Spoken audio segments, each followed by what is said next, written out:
Kelk sėdmenis. 15 kortelė. Patogiai atsistokime prieš savo kėdę, stalą ar kažkokią esamą daiktą, kur jūs jaustumėt kokybiškai ir gerai.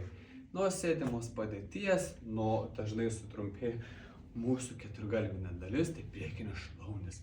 Kad jas išvengtumėme sutrumpėjimo, mes turime skatinti judėti, judėjimo laisvę atrasti, raumenis aktyvinti. Tam, kad aktyvintume, pajungsim dubens lanką ir kojas. Kad išlaikytumėm stabiliai savo kūno padėtį, kviečiu uždėti rankas ant jos asmens. Jeigu norite naudoti savo kūno pagalbą, viskas gerai, mes turime jas rankas.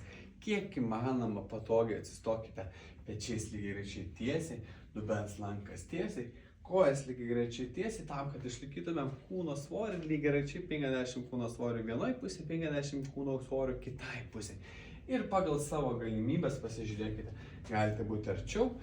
Toliau rekomenduočiau žingsnį nuo pasirinkto objekto.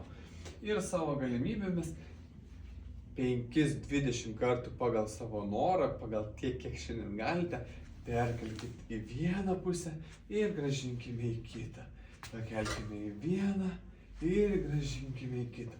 Išlaikant stabilumą, kviečiau panaudoti lygiagrečiai pečiai, dubuo, savo kūno svorį lygiagrečiai tiesiai. Tam, kad išlaikytume savo jėgą tiesiai ir stabiliai.